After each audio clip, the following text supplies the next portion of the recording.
Bonjour à tous. Nous sommes le mercredi 9 octobre 2019. Il est 13 heures. Nous avons rendez-vous ici pour Mercredi Miracle, qui est un programme voulu par le Saint-Esprit. Flore, bravo! Ramasse toutes les premières bénédictions d'aujourd'hui. Elles soient bénies et les enfants aussi, la maison aussi. Bonjour Nathalie, vraiment merci, bonjour. Le vieux Outa, bonjour. Amandine, bonjour. Bonjour à tout le monde, bonjour à tous. Nous sommes, il y a qui encore les autres vont arriver. Vous pouvez entrer. Vous pouvez aussi, dès le début de notre rencontre, partager à des amis, à des proches, pour les inviter aussi à venir nous rejoindre ici. Et puis, comme ça, le Saint-Esprit leur fera aussi beaucoup de bien. Donc, faut pas hésiter à partager à chaque fois que nous commençons dès le début. Et le Seigneur vous bénira abondamment.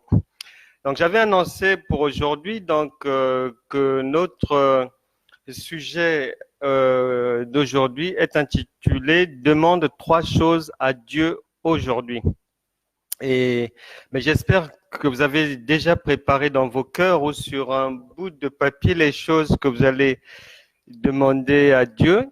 Mais si je peux vous donner un conseil sur ce que vous pouvez demander à Dieu, vraiment ne demandez pas des petites choses, hein, demandez vraiment des choses conséquentes, c'est-à-dire si ce sont des choses que l'homme peut faire pour vous ou vous aider, que les humains le fassent, quoi.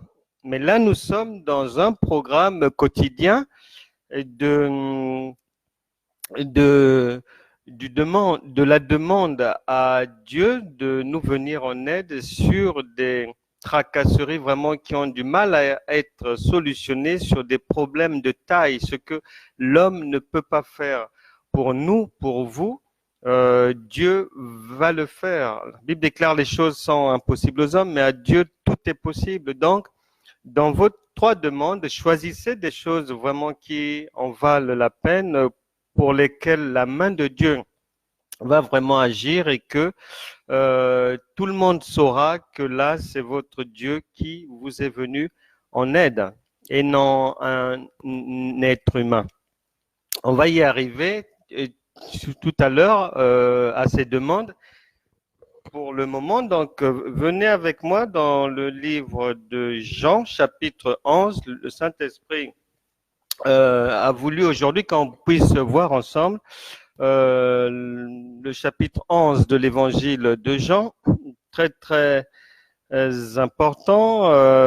C'est la résurrection de Lazare. Jésus-Christ se trouve quelque part. Marthe et Marie lui apportent la mauvaise information sur le décès de leur frère. Au lieu qu'il se précipite, comme nous les hommes, nous nous précipitons face à une situation, face à un danger, face à un problème, mais Jésus-Christ a pris 4 jours pour arriver devant la tombe de Lazare, et aujourd'hui, le Saint-Esprit voudrait qu'on puisse se caler sur les versets 35 à 43 de Jean chapitre 11. Faisons la lecture. Alors, je choisis. Vieux Outa, tiens, Jean Patoucal, donc je suis sûr que tu as ta Bible devant toi, donc on va te suivre dans la lecture et je vais t'accompagner aussi. Jean 11, 35. Jésus pleura. Je précise que lorsque vous méditez, Jésus c'est vous, puisque le Jésus d'aujourd'hui c'est vous, puisque vous êtes habité par le Saint-Esprit, vous êtes le temple du Saint-Esprit, donc Dieu est avec vous. Psaume chapitre 82 verset 5 le précise bien, l'Éternel a dit, ne vous ai-je pas dit que vous êtes des dieux? Donc, cela n'a pas changé. Vous êtes toujours des dieux étant habités par le Saint-Esprit. Donc, vous pleurez. Vous pleurez parce que vous traversez une situation difficile. Vous pleurez peut-être parce que on vient de vous apprendre que vous êtes malade. Vous pleurez peut-être parce que vous allez avoir ce mois-ci du mal à joindre les deux bouts du mois. Vous pleurez peut-être parce que vous voulez aller quelque part dans un pays et on vous a refusé le visa. On a rejeté votre dossier, que ce soit à l'université ou que ce soit dans des démarches administratives, pour vous, ça coince. Et vous pleurez, et Dieu vous regarde, il sait que vous pleurez. Donc le Jésus qui pleure, entendu par là, c'est vous face à la situation par laquelle vous passez actuellement. On poursuit. Sur quoi les Juifs dirent, voyez comme il l'aimait. Sur quoi les Juifs dirent, voyez comme il l'aimait. Les Juifs ont dit de Jésus, dans cette situation-là, qu'il reconnaissait qu'il avait de l'amour pour Lazare. Est-ce que qu'est-ce que les gens peuvent dire de vous? Est-ce que vous avez l'amour du prochain? Est-ce que vous aimez les autres? Est-ce que vous êtes une personne conflictuelle ou pacifique? Est-ce que vous pardonnez facilement ou bien vous êtes toujours rancunière? Le Seigneur vous parle. Et quelques-uns d'entre eux dirent, lui qui a ouvert les yeux de l'aveugle, ne pouvait-il pas faire aussi que cet homme ne mourut point? Vous avez peut-être déjà aidé les gens dans le passé. Et maintenant, face à la situation dans laquelle vous vous retrouvez, les gens manifestent de l'ingratitude ou ne reconnaissent même pas vos bienfaits. Êtes-vous dans cette situation?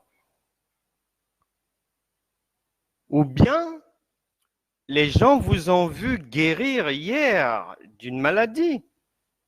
Et aujourd'hui, vous êtes encore malade. Et les gens disent, mais comment ça se fait qu'elle est encore retombée dans la maladie? Ils se posent des questions. Vous qui avez aidé les gens hier, vous avez financé des organismes d'aide à l'enfance, aux orphelins, etc., etc. Et aujourd'hui, vous vous retrouvez sur la paille. Après avoir aidé les autres, est-ce votre situation? Jésus, frémissant de nouveau, en lui-même, se rendit au sépulcre. Alors, face à ces trois situations-là, est-ce que vous vous considérez comme une personne vivante mais morte? Est-ce que ces trois situations sont impossibles à récupérer, impossibles à réaliser? Est-ce que l'homme est parti définitivement? Est-ce que les médecins ont dit qu'il vous reste 3 jours, 1 semaine à vivre? Êtes-vous devant la tombe?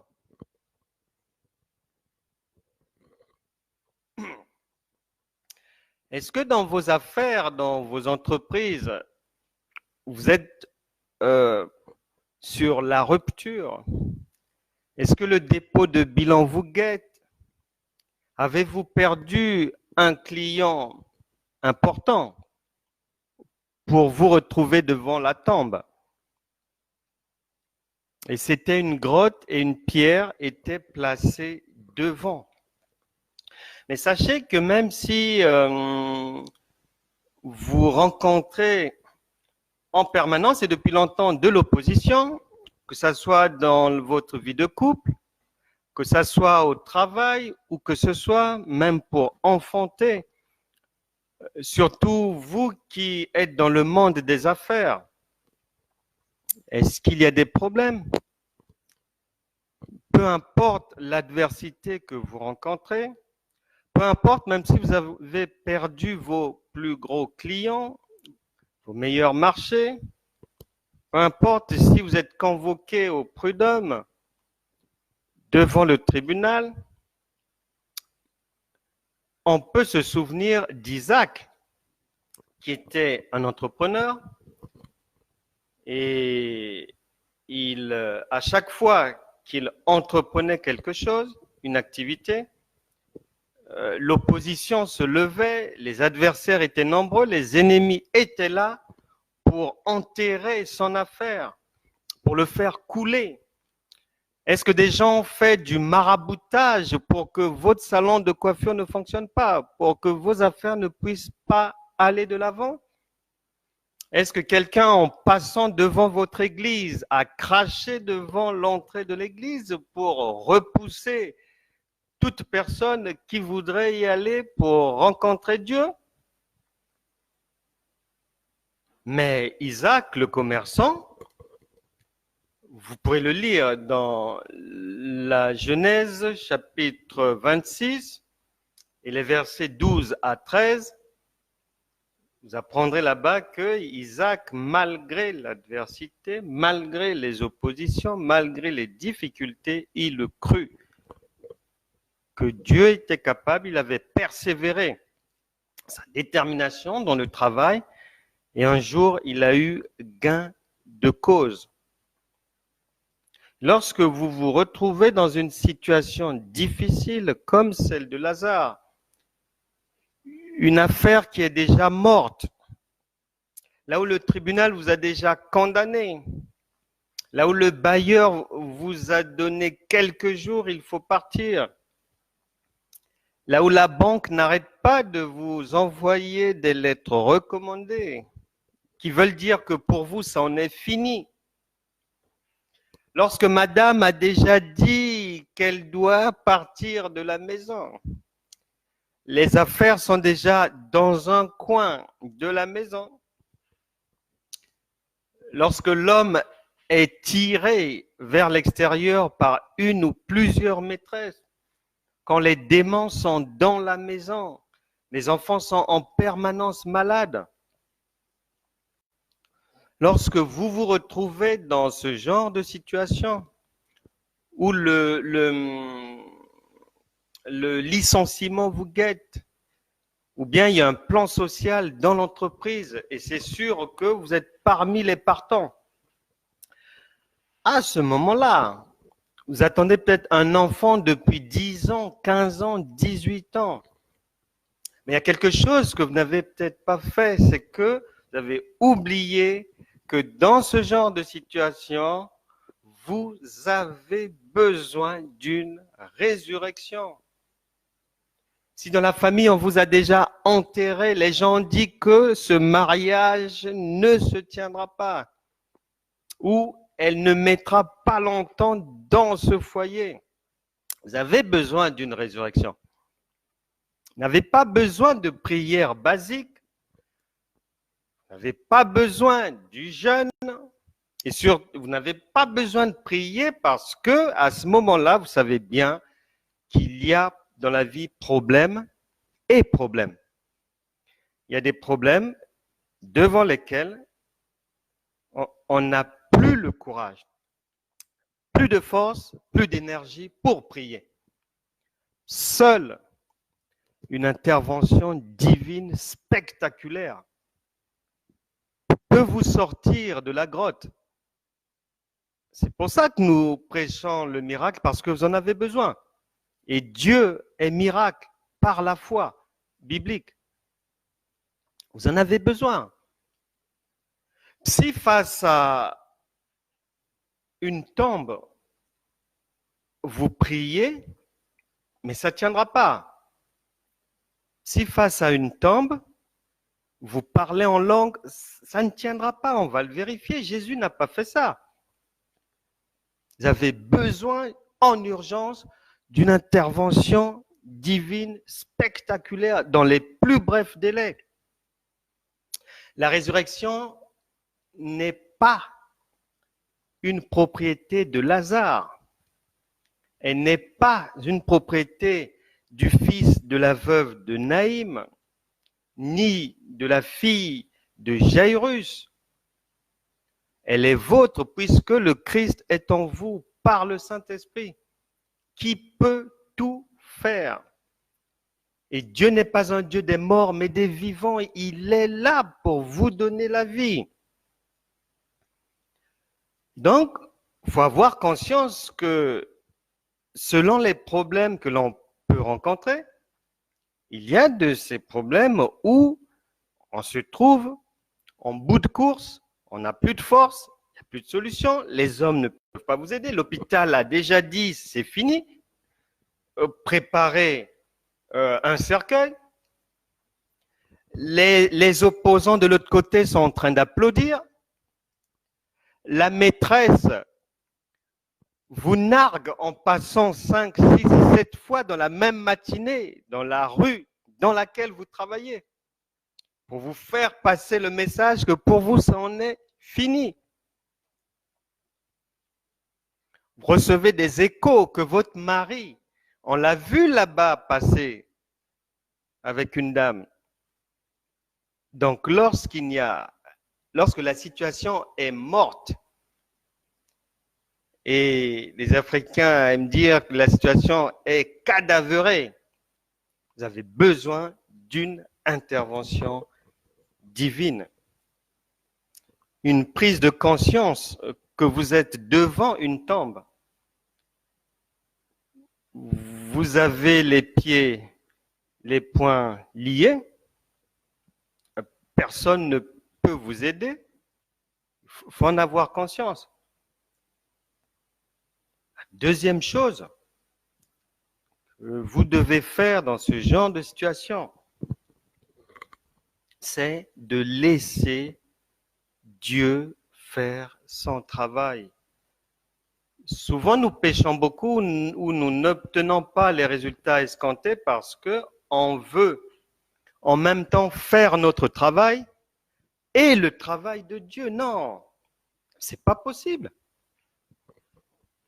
La part la plus petite et la plus faible à faire, elle nous revient. La Bible déclare, la foi sans les œuvres, elle est morte. Mais ces œuvres-là ne doivent pas aller empiéter sur le champ de travail de Dieu, sur son territoire, non. Non, non. Et quand c'est comme ça, le Saint-Esprit qui est en vous normalement, cette puissance dynamique qui est en vous, qui a pour objectif de manifester la gloire de Dieu en vous, par vous, mais pour les autres. Mais cette présence commence d'abord par vous sauver vous-même. Jésus a dit, je sais que vous allez m'appliquer le dicton, médecin, guéris-toi toi-même. Et c'est ce qu'il a fait, puisque les gens pensaient qu'il allait éternellement rester cloué à la croix du calvaire. Mais Dieu s'est défait de ce piège et il a quitté cette croix. Il a quitté la mort pour la vie. Et il est en vous maintenant pour faire la même chose. Et il faut le laisser agir. Verset 39, ils ont laissé Jésus agir. Le Saint-Esprit est en vous, donc il doit agir. Et Jésus dit, ôtez la pierre. Marthe, la sœur du mort, lui dit, Seigneur, ils sont déjà, car il y a 4 jours qu'il est là. Peu importe la situation, Dieu, qui est en vous par le Saint-Esprit, vous donnera toujours une parole. Et c'est cette parole qui va vous permettre de sortir de la situation. Toujours une parole. C'est pour ça qu'un chrétien doit être alerte, doit être à l'écoute, attentif, ne doit pas vivre dans le vacarme, le bruit, les ragots, médisances, des choses inutiles qui font perdre du temps. La vie est courte. Il faut aller à l'essentiel. Le temps est court. Jésus revient bientôt. Qu'est-ce que vous faites dans les ragots, les racontards, le bruit, vacarme, les bêtises, les imbécilités? Le Dieu qui est en vous n'a pas besoin de ça. Vous polluez votre destinée lorsque vous faites ça. Et surtout là, vous voyez, malgré que les gens disaient que Jésus, oui, pourtant il avait ouvert les yeux des aveugles, mais il y a maintenant une situation et il n'y arrive pas, son ami est mort et tout. Mais vous n'avez pas vu Jésus répliquer. Donc le Saint-Esprit qui est en vous n'est pas là, n'est pas missionné pour répondre au ragot. Et surtout, c'est souvent les femmes qui ont beaucoup l'esprit de concurrence, que ça soit dans l'église ou à l'extérieur. Et elles défient souvent les autres, que notre Dieu va leur prouver, notre Dieu va leur montrer, on va voir, patati patata. Non, dans le royaume de Dieu, il n'y a pas de concurrence. Vu que les ressources sont illimitées, il y a autant de voitures pour autant de personnes. Si c'est l'argent, il y en a pour tout le monde. Si vous êtes pasteur d'une église, n'enviez pas l'autre parce que les brebis, il y a 7 milliards d'êtres humains sur Terre. Il y a à boire et à manger pour tout le monde. Dans le royaume de Dieu, la concurrence n'existe pas. On ne défie pas les gens sous prétexte que nous avons Dieu. Non. Le royaume de Dieu ne consiste pas en paroles, mais en puissance. Devant la situation, Jésus est là. Il y a des médisances. On le défie. Vous voyez bien qu'il ne répond pas. Il avance. Vous aussi, il faut faire la même chose. Pourquoi lorsque vous écoutez des choses dites sur vous, ça vous ébranle et vous répondez? Il ne faut pas faire ça. Nous, dans notre royaume, le royaume de Dieu, il n'y a pas de concurrence. Chacun fait ce que Dieu lui a demandé de faire. Et pour les besoins, l'argent, maison et autres, nous marchons à base de Matthieu chapitre 6, verset 33. Cherchez premièrement le royaume et la justice de Dieu et toutes choses vous seront données par-dessus tout. Quand je dis toutes choses, c'est vraiment toutes choses. Femme, mari, enfant, argent, maison. Vous mettez tout ce que vous voulez. Donc, il faut la prise de conscience, 1, 2, laisser à Dieu le temps d'agir. Il faut lui laisser le temps d'agir, d'avancer.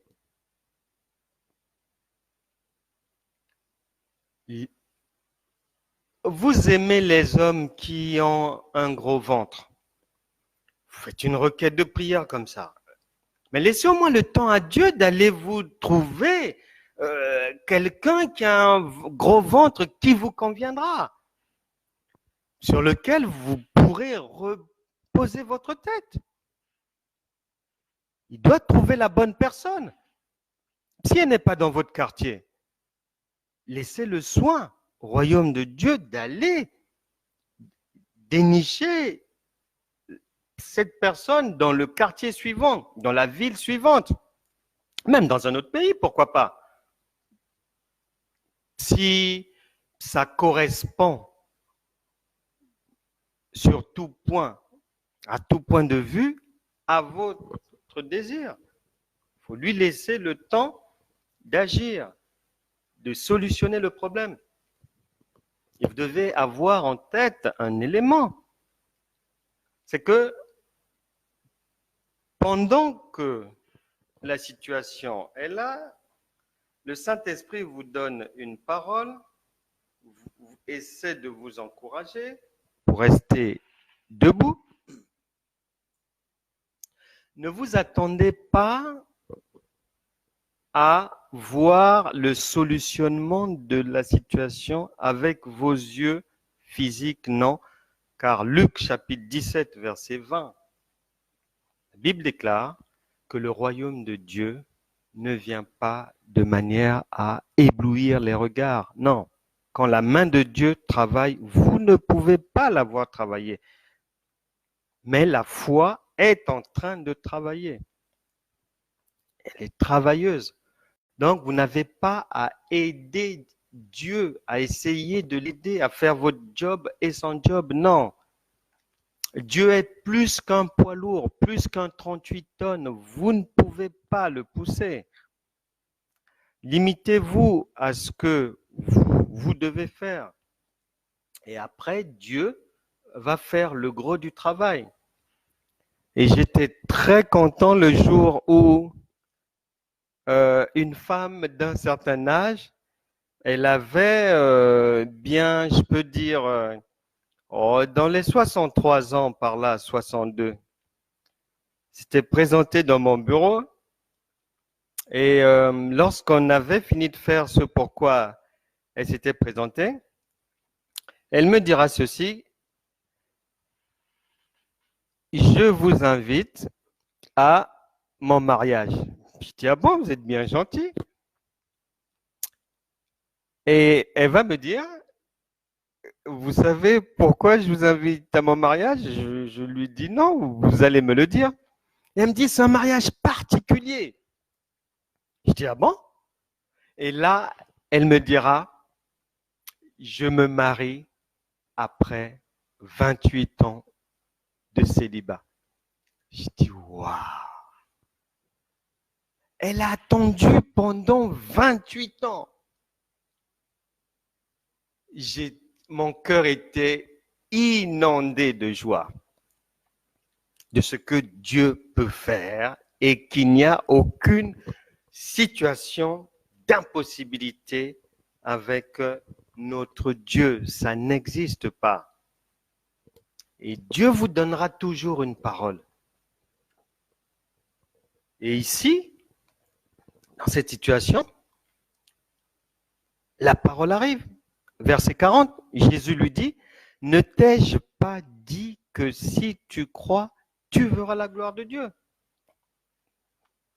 Une fois que le Saint-Esprit te donne une parole sur ton cœur, te donne une parole en songe, te donne une parole par la méditation de la Bible, te donne une parole par une prophétie, quoi que ce soit, une parole de sagesse, une parole de connaissance, la boucle est bouclée, c'est terminé. L'issue est là. L'issue est là. Mais, pour que le miracle puisse arriver à maturité, ça demande une attente sereine. Il faut savoir attendre, la Bible déclare, en silence le secours de l'Éternel. Ne vous fiez pas à la gravité de la situation. Ne vous fiez pas au nom de la maladie. Ce nom a été donné par les hommes: sida, diabète, cirrhose, tumeur, cancer, tout ce que vous voulez. Ce sont les hommes qui ont donné ces noms-là. Mais dans le royaume de Dieu, ces maladies-là n'existent pas. Et si vous êtes fils et filles de notre Père, vous êtes éligibles à la résurrection. Ézéchiel chapitre 37, vous lirez là-bas. méditerait. Une situation de mort. Mais Dieu a donné la vie à des ossements desséchés. Votre situation est trop petite pour notre Dieu. Jean chapitre 5, verset 21. Romains chapitre 4, verset 17. Mettez cela dans votre logiciel de pensée sur le cœur. Dieu donne la vie aux morts. Et les morts dont on parle, ce sont les situations que nous rencontrons tous les jours. Et Dieu vous viendra en aide avec une attente sereine. Ne t'ai-je pas dit que si tu crois, tu verras la gloire de Dieu? Ils ôtèrent, verset 41, ils ôtèrent donc la pierre. Et Jésus leva les yeux en haut et dit, Père, je te rends grâce de ce que tu m'as exaucé. Vous voyez que vous êtes déjà exaucé puisque ce Jésus-là est en vous par le Saint-Esprit. Il vous parle maintenant. Il parle. Il remercie Dieu. Donc vous devez remercier d'avance Dieu. Aujourd'hui, nous n'aurons pas là, vous voyez bien, est-ce qu'il y a eu un parler en langue ici? Non.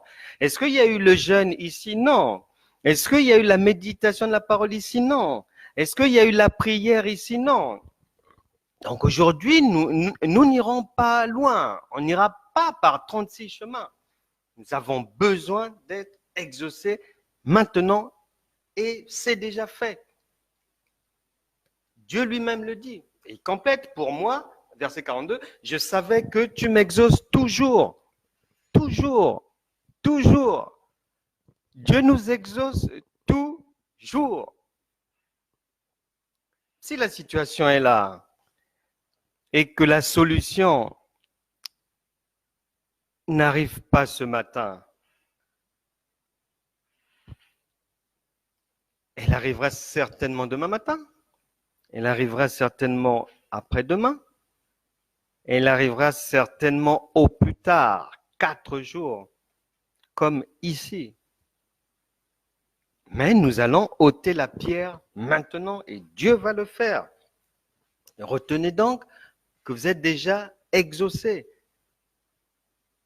Et le Saint-Esprit ne veut pas que vous puissiez débattre avec les gens, ça ne sert à rien. Ni avec les incroyants, ni avec les chrétiens incrédules. Laissez-les. Gardez votre foi, demeurez dans la foi, puisque vous avez déjà l'assurance que Dieu vous a déjà exaucé.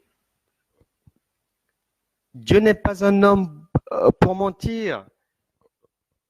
Même si on a dit que l'enfant dans le ventre est trisomique 21, des choses comme ça, ils aiment sortir pas mal de choses pour décourager les gens. Et puis, le diable et ses démons essaient de jouer des tours aux gens, mais ne cédez pas à cela. Aujourd'hui, Dieu ordonne votre délivrance. Verset 43.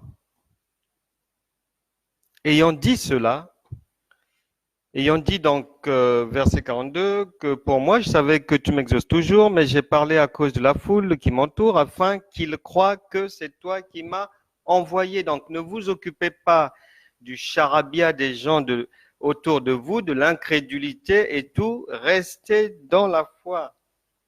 La foi, c'est croire en ce que Dieu a dit, Dieu a promis. Pourquoi est-ce que la foi en Dieu est essentielle? C'est tout simplement parce que lorsque l'homme promet, lorsque l'homme dit, lorsque l'homme donne, c'est dans un futur. Mais notre Dieu, son futur est passé. Lorsqu'il te donne la promesse, elle est déjà faite. Elle existe déjà dans le monde spirituel. Et les mois, les années, les saisons vont travailler par la foi, dans la foi, pour rendre maintenant la promesse visible à l'œil nu et palpable. Et je disais donc, un besoin de prise de conscience qu'on a besoin d'une résurrection face à ces situations-là, ces trois situations que nous allons traiter aujourd'hui.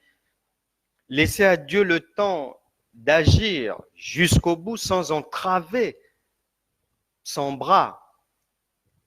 Une attente sereine et croire que vous êtes déjà exaucé parce que lorsque Dieu a parlé, il dit, si tu crois, tu verras la gloire de Dieu. Donc, quand il parle, c'est déjà fait. Et enfin, le Seigneur, il arrive, ayant dit cela, il cria d'une voix forte, Lazare, sors. Et le Saint-Esprit dit, sors de cette situation.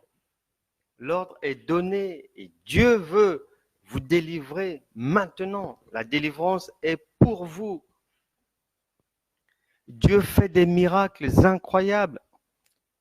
Je connais une dame qui s'est retrouvée un jour dans une forêt qu'elle ne connaissait pas.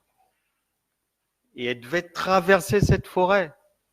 Et à un moment donné, à 10 mètres devant elle, apparut un immense gorille, 250, 300 kilos. Elle a pensé à Christ. Dieu lui a donné une parole qu'elle a sortie. Elle a parlé et elle a vu le gorille lui tourner le dos et aller avancer dans un sens opposé au sens de sa direction. Et cette femme est encore vivante aujourd'hui, avec un témoignage poignant de la grandeur de Dieu. Elle a vu la main de Dieu lui venir en aide. Je connais une femme, mère de 5 enfants. Elle était seule. Mais la pensée collective dans ce cas-là, 5 enfants, célibataires, c'est se dire, mais qui va me prendre avec que toute cette charge? Mais elle avait la foi, elle s'en remettait à Dieu. Et un jour, un homme qui cherchait une épouse a demandé à Dieu une épouse. Et cherchant une église, à un moment donné, il s'est retrouvé donc dans la même assemblée que cette dame. Ils ne se connaissaient pas. Et un jour, cet homme a eu un songe dans lequel il a vu se présenter à lui une femme qui avait des galons. Il y avait 5 étoiles sur les galons.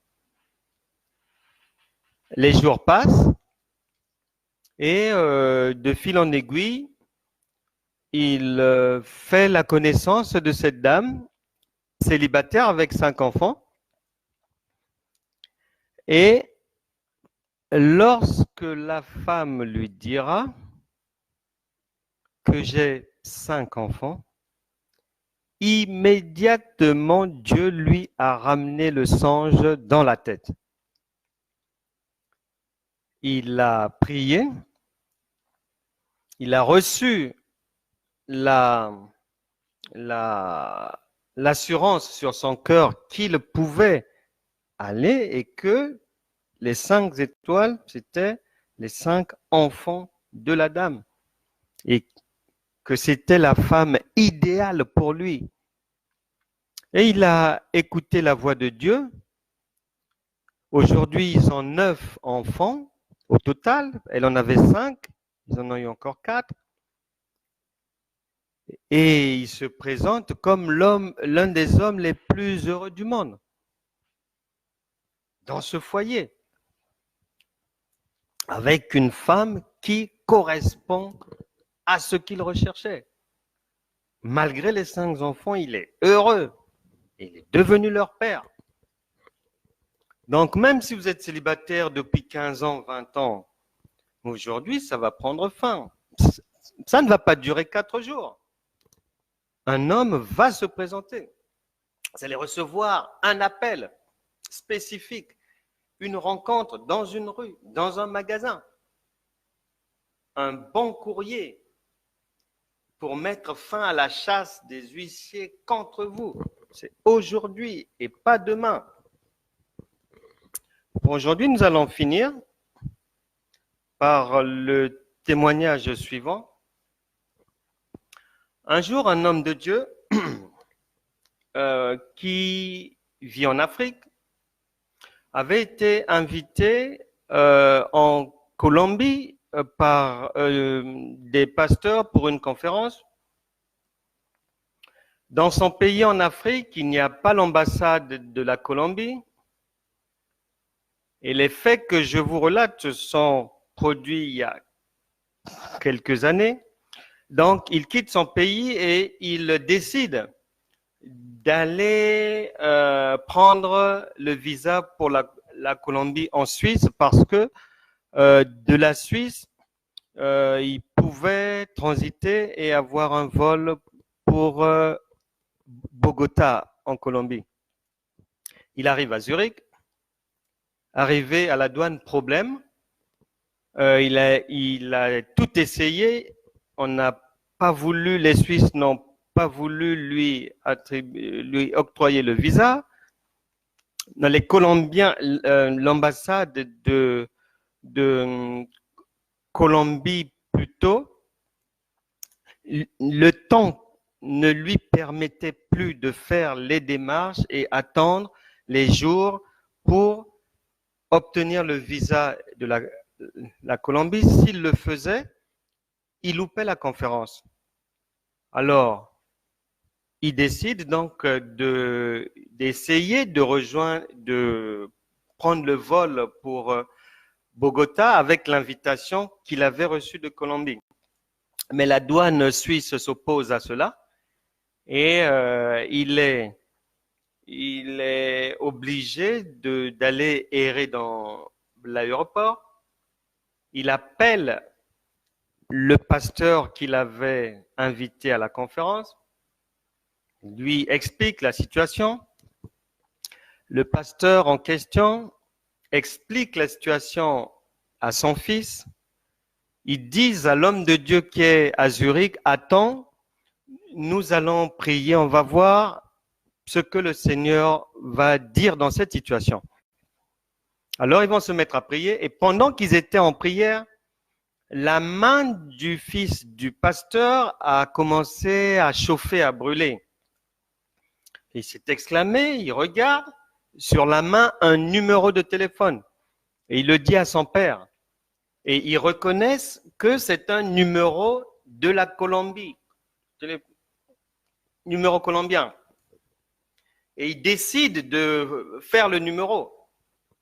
Et lorsqu'ils font le numéro, au bout du fil, c'est le président de la République, Uribe de l'époque, qui répond et qui leur demande qui leur avait communiqué ce numéro parce que ce numéro, il l'utilisait uniquement avec ses homologues chefs d'État étrangers.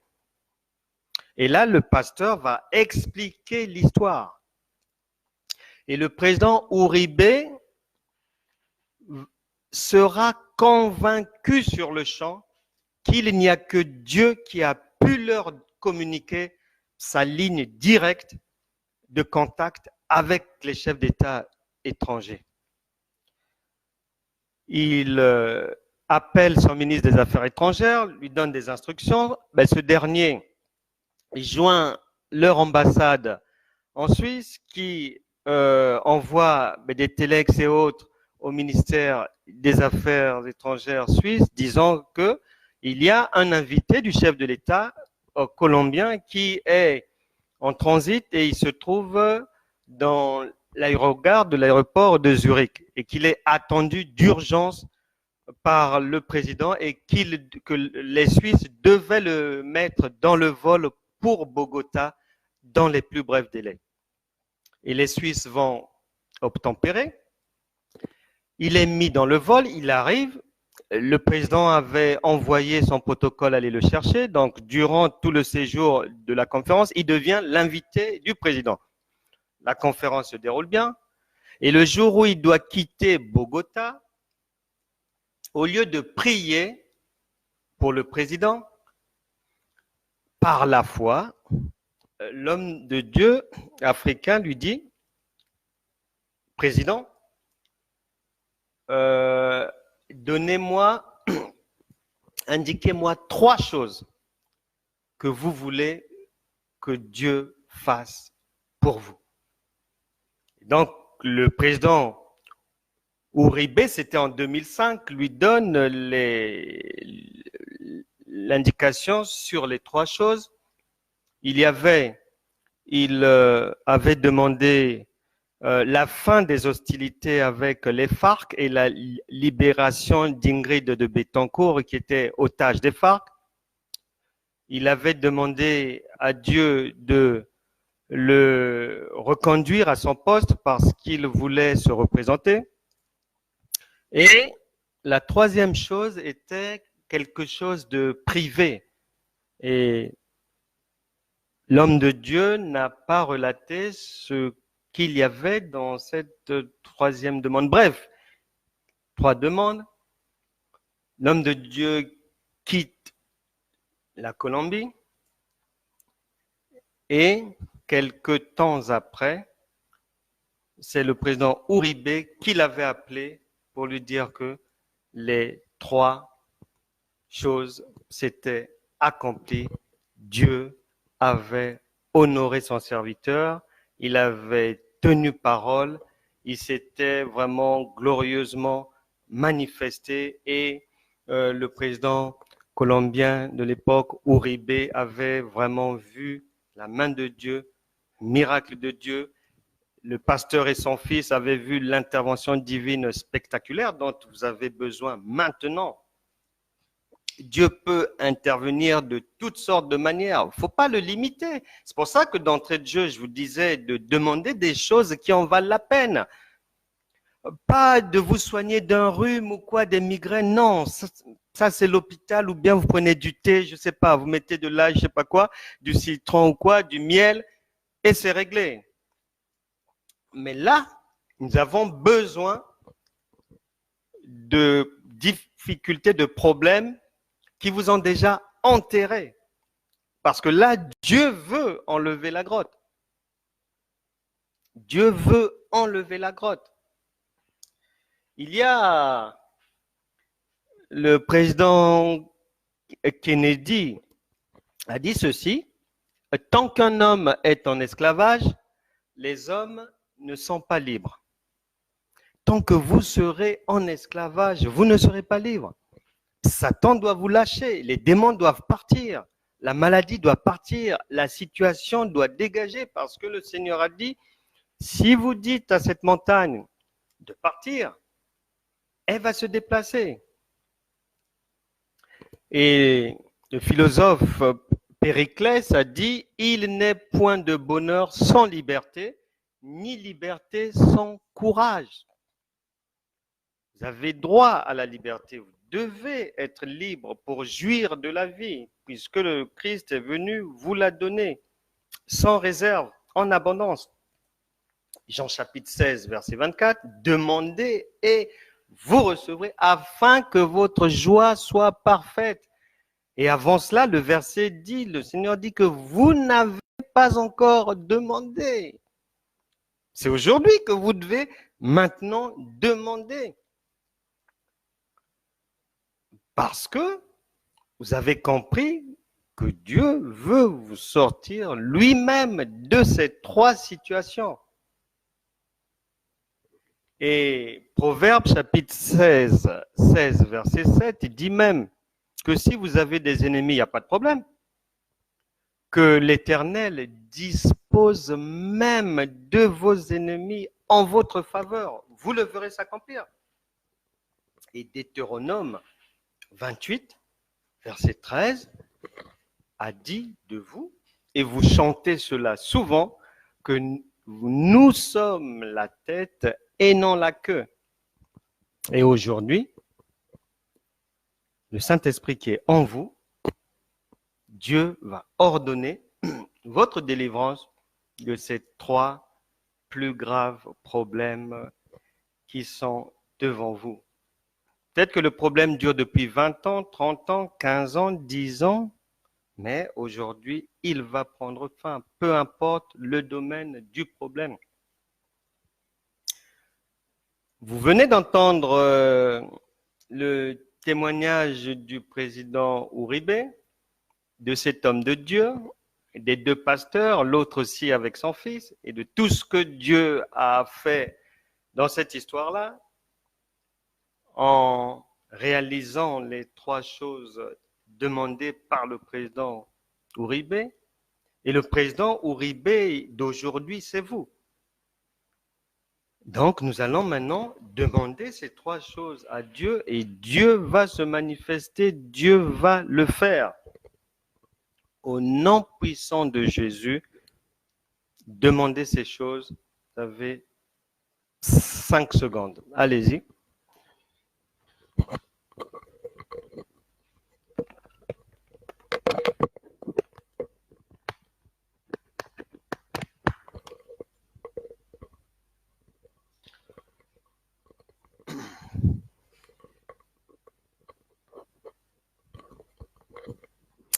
Alors, les 3 choses ayant été demandées,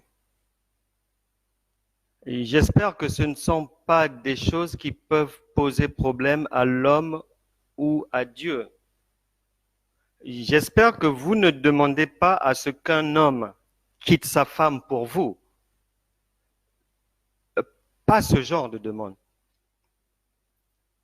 J'espère que vous ne demandez pas à ce que Dieu enlève quelqu'un de son travail pour que vous puissiez prendre sa place. Non, demandez seulement que vous aussi, que vous puissiez bénéficier d'une promotion. Il n'y a pas à prendre la place de quelqu'un. Il y a à boire et à manger pour tout le monde.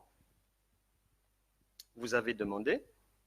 Je vais maintenant prier et nous allons finir. Dieu nous a déjà exaucés. Dieu nous a déjà exaucés. Il connaît vos cœurs, il connaît vos besoins, il a déjà enlevé la grotte. Seigneur, merci pour ta parole, merci pour tout ce que tu fais pour nous au quotidien. Aujourd'hui, tu as jugé bon de nous délivrer de toute angoisse, de toute frayeur. Tu as demandé 3 choses. Nous te les présentons et nous avons la foi, nous savons déjà que tu nous as déjà exaucés. Nous te remercions pour cela. Seigneur, tu es celui qui reproduit des miracles et je sais que ce que tu as fait pour le président Uribe, tu le fais maintenant pour tout un chacun qui est maintenant connecté ou qui se connectera après. Merci Seigneur, au nom de Jésus, nous avons prié, ainsi soit-il. Amen. Voilà les travaux qu'on avait au programme aujourd'hui. Bonjour à tout le monde. Je vous embrasse bien fort. Que Dieu continue à vous faire du bien, que le Saint-Esprit continue son œuvre en vous. 1 Thessaloniciens chapitre 5 verset 24, il a dit que ce qu'il a commencé, il est fidèle, il l'achèvera en vous. Il va vous conduire sur les montagnes, à la lumière, dans de belles choses, dans des choses vraiment qui vont me réjouir votre cœur. Sud Plateau, bonjour. Aimé Mose, bonjour Frangin. Constant, bonjour. Amandine, bonjour. Nathalie, bonjour. Bonjour à tout le monde. On se retrouvera demain, 13h, même place. Gardez bien votre délivrance et vous témoignerez que ça ne prendra pas 4 jours comme Lazare.